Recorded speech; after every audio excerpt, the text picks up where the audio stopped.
Assalamualaikum. I am here with the new lesson of tenses. So today we are going to know past continuous tense. So let's start. This tense refers to those actions and events that were happening in the past. As Sam was writing a letter. Amna was cooking at noon. Formula of past continuous tense. Positive sentence. Subject plus was and verb plus ing form plus object. For negative, we use not after was and were.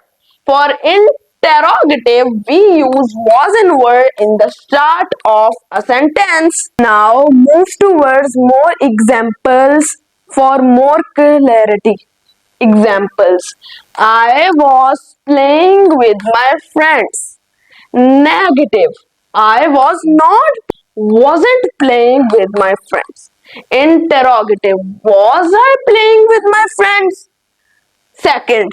They were crying to see the lion. They were not crying to see the lion. Were they crying to see the lion? Hope you have learned from my video. So if you like this video, please like, share and subscribe. Bye.